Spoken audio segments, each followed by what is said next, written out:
Hello and welcome to this next installment of the Practice Sleuths, and we're going to be looking at, Adina and I are going to be looking at old school exercises, and we're going to start with Hanon. We had a little bit of a meet up before, just briefly chatted about what we might say, and I know Adina has something she wants to say about Hanon. I've got plenty to say about Hanon. But because it's still ladies first, let me ask Adina if you'd like to start with your experiences of Hanon, your thoughts on Hanon, and then I'll follow it with mine. Well, the word Hanon, I guess it triggers me. Not necessarily in a negative way, but it's because most of my childhood was spent as a student of Robert Turner, who in turn was a student of the Levines at Juilliard. So, at least in Los Angeles, this was called the Russian school.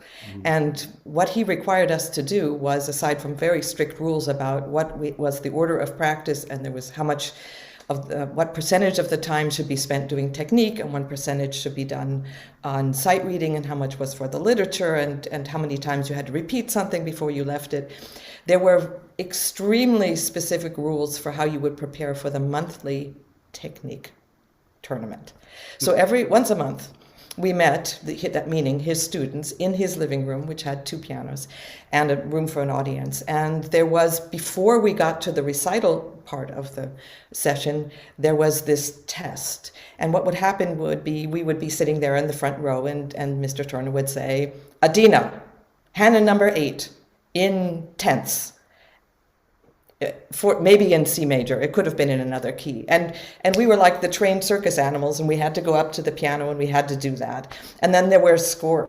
He was scoring it, so it was an extremely stressful situation, and we were told that it was necessary to memorize the first 20 Hanon etudes. And when I took a look today, I noticed that there are quite a few of them that are still in my fingers, and so I have a long history with Hanon.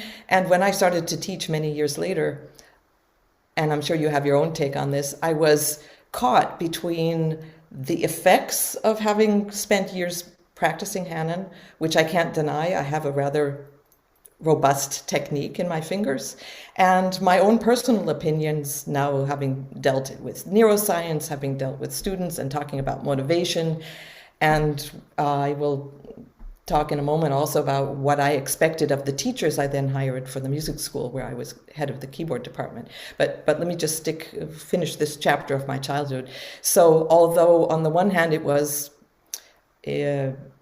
not only learning Hanon, memorizing Hanon, and being called up on, being taken off guard and having to be able to perform for others, which wasn't exactly conducive to reducing stage fright. It was more sort of an early introduction to stress.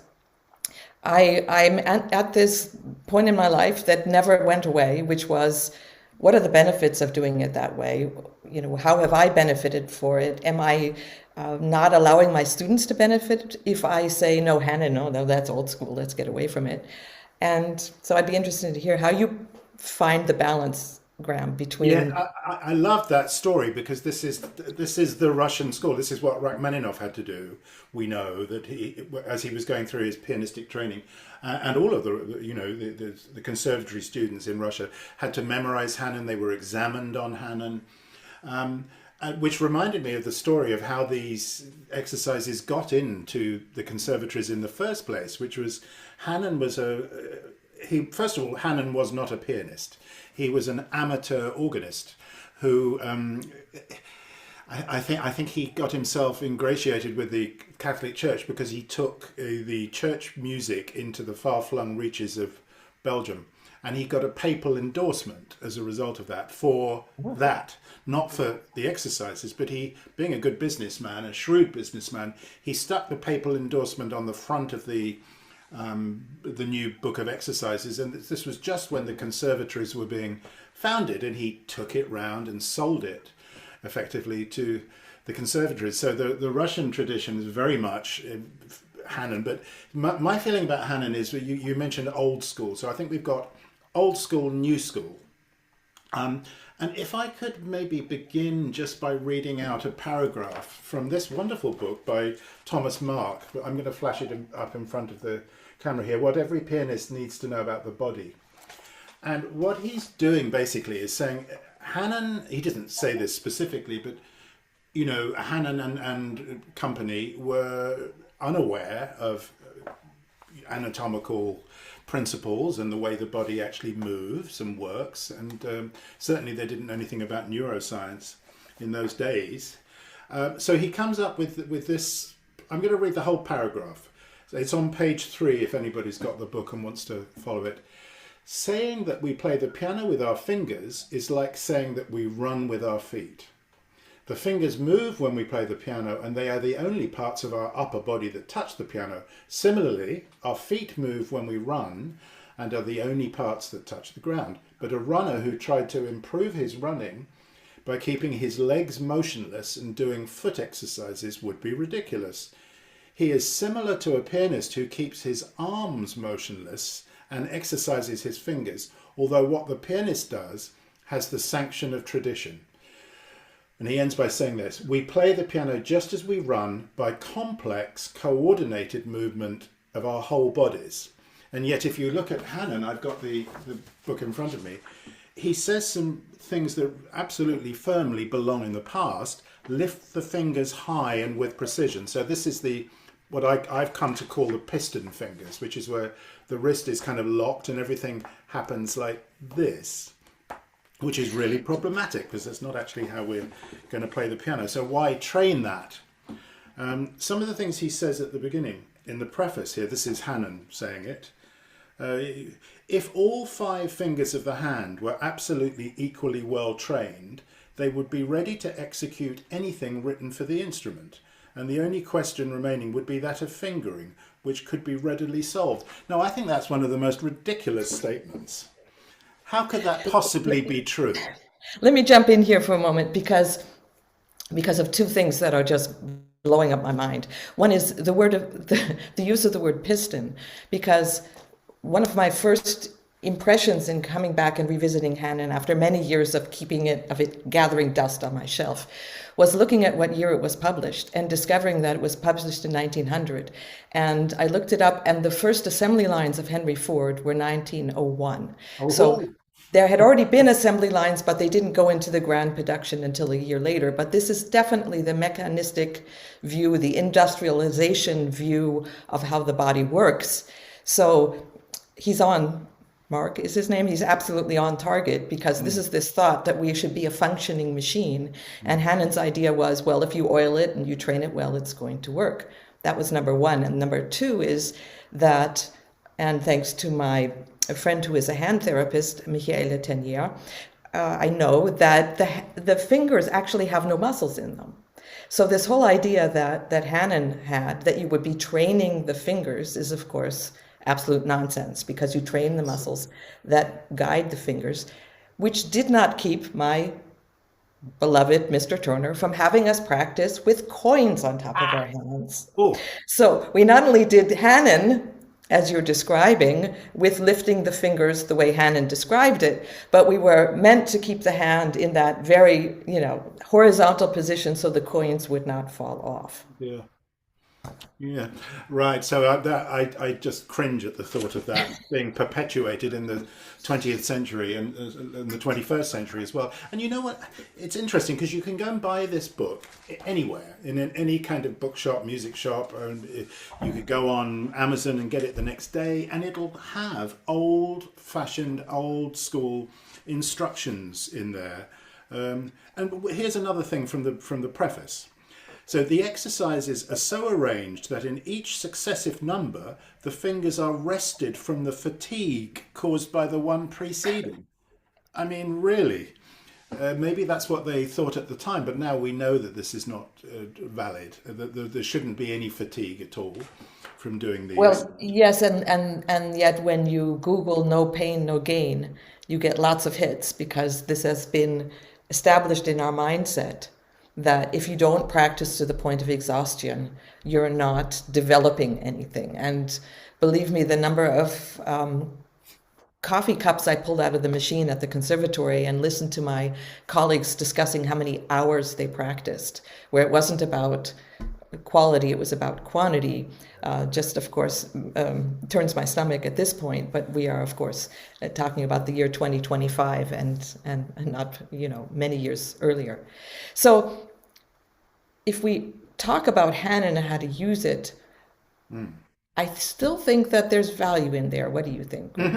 Yes, I absolutely. I have a number of colleagues, well, not a number, I have one or two colleagues, fabulous pianists, concert pianists of the highest caliber, who practice Hanon daily. And you cannot say that they're injuring themselves, they're wasting their time, because these are highly intelligent people who I would assume must be doing the Hanon exercises in a way that is helpful to them. And I've got many ideas for this about how to use them. But I don't know if you want to go first with this. So I'll be here all Well, day. actually, I think it's a good starting point because what I'd like to talk about after we look at how Hanon is useful, I think you've already mentioned it. You've already given us the clue. I'd like to take a look at the music, the exercises and the etudes that preceded Hanon, which made this such a bombastic hit. So let's first talk about how Hanon is useful, and then let's take a look at the century before him. Okay. Do you want me to give my take on a couple Yes, of things? please. Yeah. Okay. So I think let me just make sure my camera is angled nicely to my keyboard. The problem with the traditional approach is what one does is it locks the hand, and that what happens then is I've got a good alignment for fingers 1, 2, 3, but 4, 5 feel weak, and therein lies the problem, because we think, oh yes, this exercise will be really good for them because I'm using 4, 5. The fact is, if you keep your hand locked like that, you're using 4, 5 incorrectly, because what you'd need to do, and it's only a tiny little adjustment, is to move across so that my arm is now, my wrist actually, moves laterally.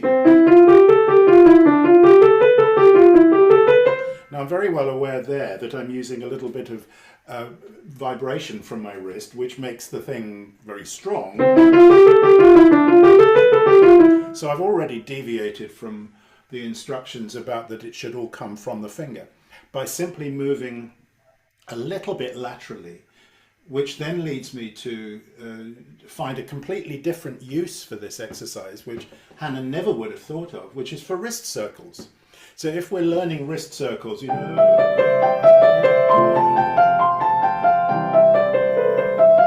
first Bergmuller Opus 100, and let's say we're teaching that to somebody who's struggling with the concept of wrist circles, and they're looking up on the page to see the notes, and they're having to worry about what the left hand chords are doing. Why not just make a little assignment? It could only take 30 seconds or a minute out of each practice session to just choreograph the wrist circle.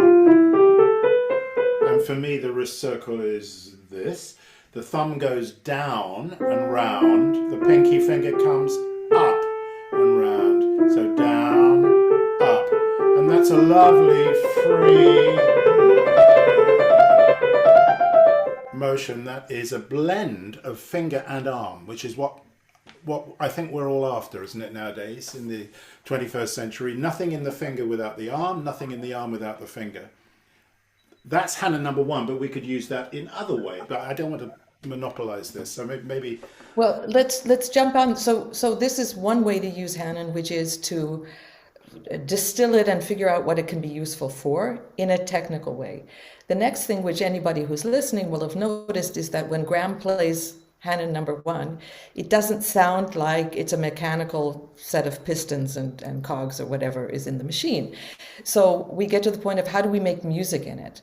And I have mentioned before that of all of the 20 that I had to learn, number 8 was my favorite, because I found that number 8, it had this.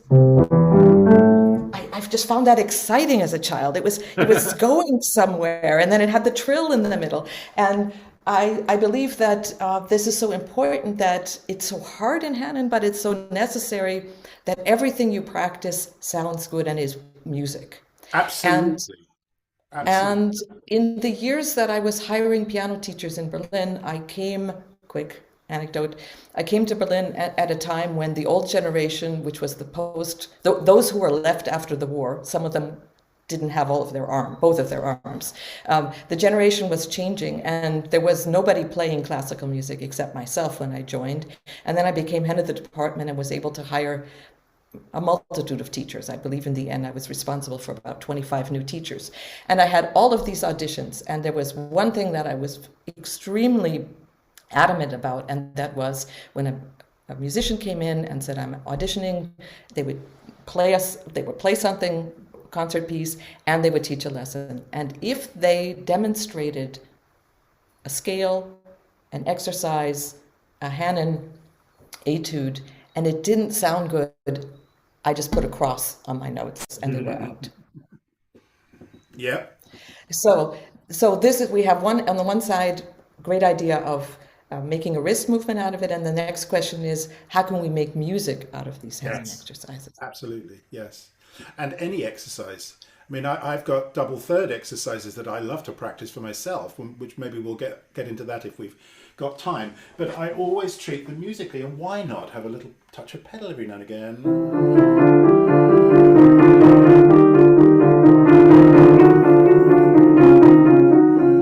And a little bit of timing, so absolutely, couldn't agree more. It's not it shouldn't sound mechanical. It's got to sound good and feel good. Yeah. So let's go back to this marketing idea that Hanon obviously had, which was there are people out there who believe that their bodies are like machines and that they could be trained, tuned, whatever you want to call that, geared up, souped up so that they can be fast. And this is coming after an entire century of musicians, and I thought it was pretty interesting. Let me use my notes for a second. Stefan Heller, Hungary. Bertini, France, Burgmüller, Germany, Czerny, Austria, and Pischna, whose name was actually Pisny, the Czech Republic, what we now call the Czechoslovakia. We did call Czechoslovakia, we now call the Czech Republic. So we've got all across Europe, we have musicians who are writing etudes that are often very good learning pieces, and some of them surprisingly musical. All of that material is out there, and I have, when I went back to my old notes, I found some of my favorites were still marked, the ones that I used when I was teaching regularly, because they actually sounded good. And I thought it was pretty surprising that we, the general public, was willing to toss all of that, toss the baby out with the bathwater, and concentrate on Hanon when there was so much material to be loved. Yes, other things other than Hanon, of course. As opposed, I think the principle is that you're supposed to do that work in the with the exercises, and then transfer the skills across to the pieces, to the repertoire, the transfer of learning. Right. Go on. I was just going to say, one example is if we take Bertini. The interesting thing is, if you look at the pages, you'll see, and I will. Obviously, it's hard to see on the net, but you'll see that he has pre-exercises, warm-up exercises, and then he has a little etude. So he's actually very concentrated on what can we do so that we get to the music. Yeah, very good. That's just what I wanted to mention. So we have these examples, and the pieces are not bad at all. I mean, many of these wonderful little etudes that people wrote are actually pieces that would be worth hearing in a recital for someone who's at the beginning level. There may not be the masterpieces like a Chopin etude in terms of their virtuosity, but they leave room for interpretation. They leave room to learn things that are beyond the mechanical. So it's interesting how the mentality of the masses went from, oh, gee, today we would say this is a tutorial, and we would say, put this on YouTube and people can teach themselves. And people went and said, no, forget that. Let's go to Hanon and let's turn on the timer and see how much we can do. And that leads to the excesses. Excuse me, I will not mention names, but the excesses, such as a student of mine who says that every day he practices scales and exercises while watching Game of Thrones. Oh dear. Yeah, because they're not interesting, are they? And actually, we all should know that unless we are concentrating on what we're doing, we're not learning anything or not achieving anything. So that's yes. I think it was, who else was it that advocated that? I think it was List even, who said something like, "You practice your exercises while reading the newspaper." Yeah, that's that idea of automation, which is intuitively not off. We do have automated motor patterns, and inevitably, after all of those years of my practicing Hanon, yes, fingers in a row, scales, trills, those are things that come natural to me. But I believe they would have been things that I could have learned with all that blood, sweat, and tears, and naturally also without this stress of the monthly exam. You see, I'm interested in this number 8 that you mentioned. See, if I was looking at number, I'm just going to use one hand just because it's easier, and I'm going to play it in the octave higher than what it says. So for me, if I were practicing this, I'd absolutely want to use rotational movements at the end of the bar.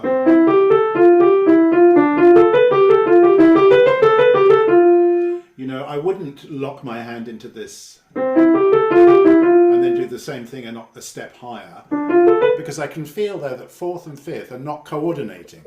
They feel weak, but they're not weak. All I would need to do is just move a little bit across, and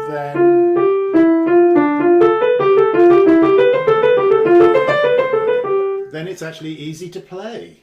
It shouldn't feel difficult to play. I wonder if was that something that your teacher insisted on, or was it all supposed to come from here?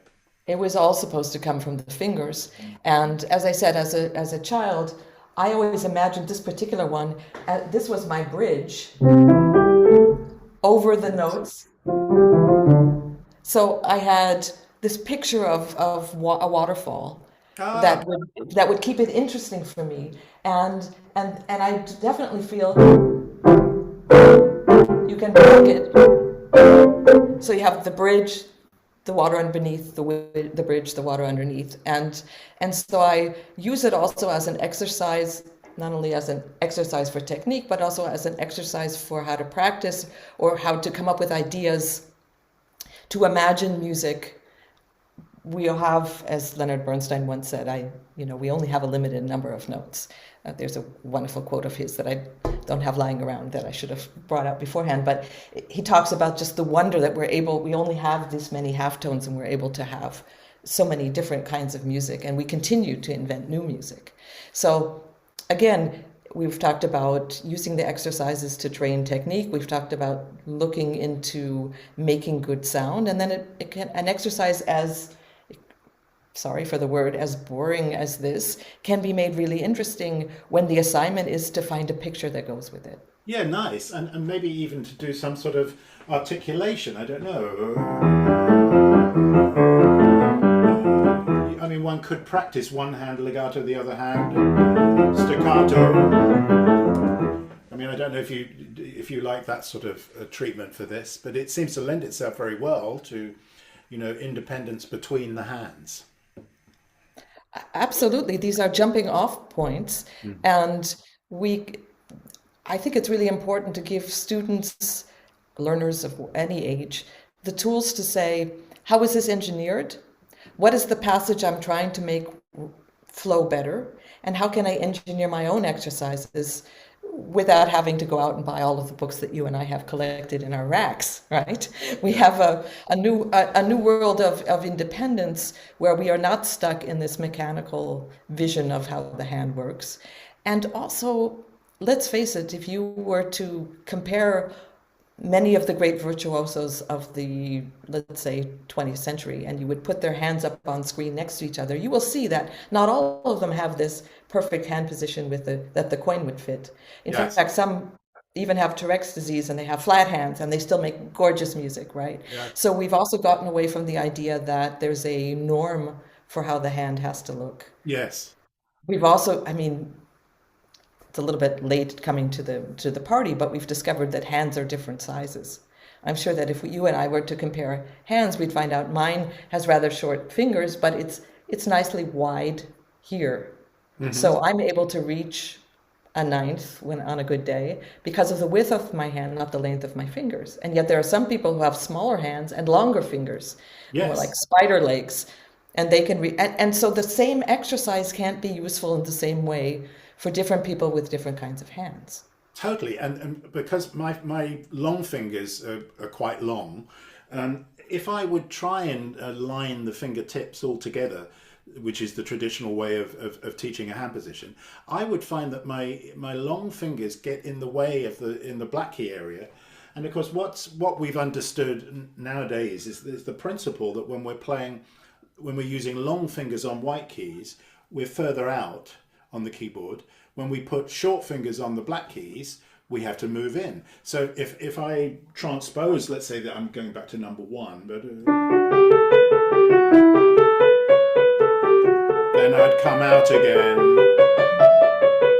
So I think what I was taught originally was to keep the fingers all in one plane, but that's probably 19th century or even 18th century philosophy of keyboard technique. But nowadays, there's much more in the air to do with moving in and out, the in-out movements, the up-down adjustments, which fit the keyboard, which fit the piano keyboard, and which would enable people with different shaped hands to choreograph the movements so that they avoided tension and were able to coordinate and feel comfortable without that tension of having to curl up the fingers. Yes, you could imagine that we, the collective society of music teachers, maybe over the years have discouraged, eliminated, tossed out many a student who didn't fit the norm, instead of being creative and figuring out what it was that this particular student needed for their hand to work. Mm-hmm. Mm-hmm. Absolutely. So, interestingly enough, Hanon, as I said, the first 20 were in my curriculum. But if you go to the back, he's got some even more mechanical exercises. And I'm looking at page 78, notes repeated in groups of 4. And at that point, I don't think it gets any more numbing than that. I think that this is also a big thing that we're thinking today, which is we're not trying to take a bitter medicine. We're not trying to do the no pain, no gain. We're trying to be creative in our practice and make music while we're doing that. I would say we're trying to activate emotions, thoughts, motor patterns, a whole complex of things without maybe necessarily always naming them. And so we have to be very careful that we don't get stuck in thinking that this is the right remedy for a problem. Mm-hmm. Yes, it's one approach of several that could work. But before we leave the subject of imagination and creativity, I also think that you can use Hanon, you can tweak it. So what about, instead of doing the fingering that is obvious, the 1, 2, 3, 4, 5, what would it, I'm going back now to number 1, what would it feel like to do 1, 2, 3, 4, 1?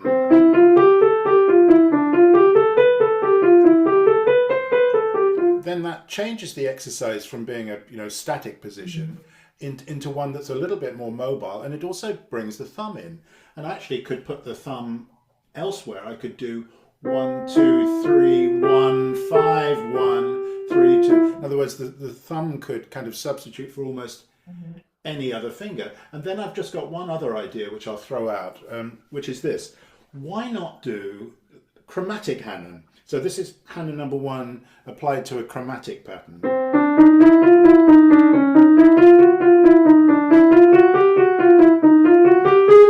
So I've got a whole step first and then chromatic.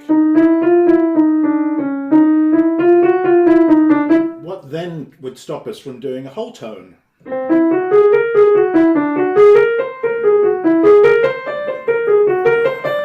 That's rather nice. And then perhaps doing one hand in one key.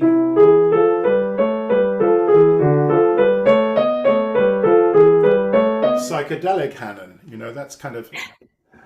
Well, of course, it also works in contrary motion. Mm-hmm. And maybe for what you were suggesting with the chromaticism, maybe even some breaks in between to listen to what I've done. so that we don't get into the I'm just pulling up the motor pattern from the syllabarum, but I'm actually training a connection between what I'm doing and what I'm hearing.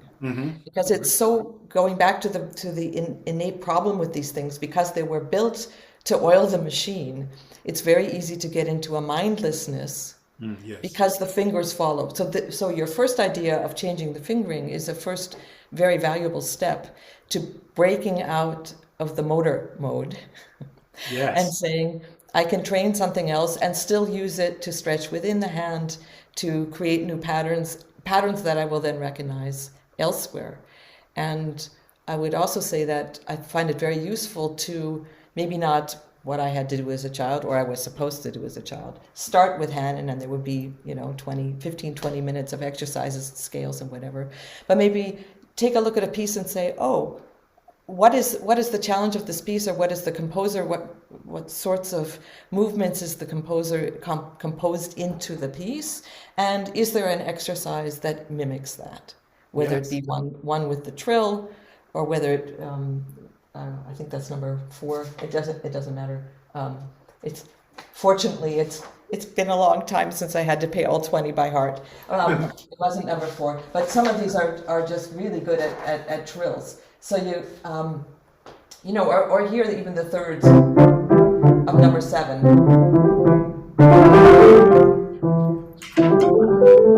And so on. There are valuable sequences in there that can be used to fine-tune my ability to recognize a pattern, make sure that I've practiced this pattern, make it easier then when I come to a piece of music to apply it. Definitely we don't need to recycle this volume. No, but yet the patterns themselves are innocuous, and this is what I often notice when I look on, say, forums of piano teachers.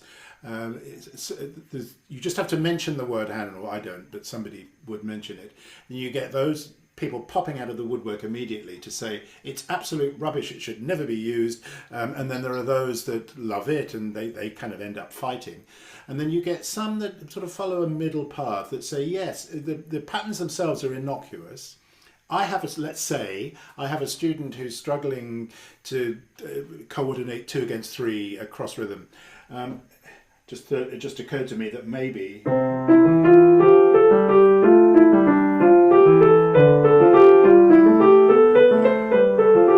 you could use Hanon number 1 or Hanon number whatever as an exercise in polyrhythms, just simply by adapting them.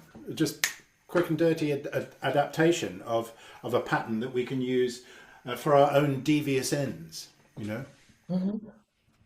Yeah, we basically need to make sure that we free ourselves from the slavery to the notes and to the suggestions, as you pointed out. Some of the suggestions are useful in the Hanon exercises. I mean, there was obviously thought put into it, but as you pointed out at the beginning, to sort of summarize this, many of the ways that one viewed how the body works are outdated. We know better how the body functions. We know more about how the brain learns, and we most certainly know that the world is looking for expressive musicians and not note perfect musicians, because in the meantime we have artificial intelligence and auto-tune and all kinds of tricks that make things perfect. So that's absolutely not what we're practicing for. We're practicing for expressive and artistic freedom, which would lead me maybe to my final story of this session, which is at the University of Music and Theater in Munich. I had the privilege of sitting in as a advisor on many entrance exams. They always take place in June, and students always come to Munich full of hopes, and of course the energy and the building is always amazing, because people are all on end. They've been working for months, years for this moment where they get to prove that they can play well. And I remember a very wonderful day that I went from a cello exam where the cello professor had said to the applicant, instead of hello, welcome, the professor had just said, okay, you're here, A major, 3 octaves, go. And about 2 hours later, I went to the violin exam, and my colleague and very cherished friend Ingolf Torban, who studied with Dorothy DeLay in New York. He said to the student, "Welcome. The sun is shining. I think of D major. Would you mind giving us the pleasure of hearing a D major scale over Beautiful. 3 octaves?" Beautiful. And this is the mentality that we need, all of us, the collective we, when we approach Hanon or we approach any exercise, is whether the sun is shining or not today, we're both lucky, but the sun is shining. What is the imagination that we can bring to this exercise? Yes, absolutely. Absolutely. Which reminds me of a class I once gave. Somebody had invited me, a piano teachers organization had invited me to give a workshop on scales and arpeggios. So I get there and this girl plays, I said, "Can you play us a scale of C minor?" And she played it and I looked at it. I thought, there are so many mechanical problems with how am I going to what am I going to do with her that's going to interest the rest of the class? So I said, "Do you know Beethoven's Third Piano Concerto?" And she said she did. So I said, "Could you play that scale again in the style of the opening of that concerto?" And because she'd got some sort of imaginative end or a musical or expressive end, she was able to do it in such a way that she wasn't worrying about what her thumbs were doing or what the wrist was doing. And it came out, I wouldn't say it was flawless, but she quite surprised herself. Then we went on to an E major scale leggero in the style of a Mendelssohn scherzo. And we, in the end, exactly what you described, we brought character and imagination to what has traditionally been considered dry, mechanical, actually rather boring activities at the keyboard. So yes, I think we're both in agreement with that. That's great. Absolutely. And I think we've just scratched the surface, and I think this topic deserves to have a part two. How about we do a part two at some point soon, and where we look at maybe more modern, contemporary exercises? How would that be? I'm ready to do it. Great. I've got a few that I can recommend or share with you anyway. So let's do that next. Let's make that our next practice sleuths. So yeah, I guess all that remains for me is to thank Adina for your wonderful input into this, and just that I'll look forward to the next time when we do exercises part two. Thank you, Graham, and thank you for everybody watching. Be sure and send us your questions. Yes, do put your questions in the comments below and we will address them at some point. Take care. See you soon. Bye bye. Bye bye.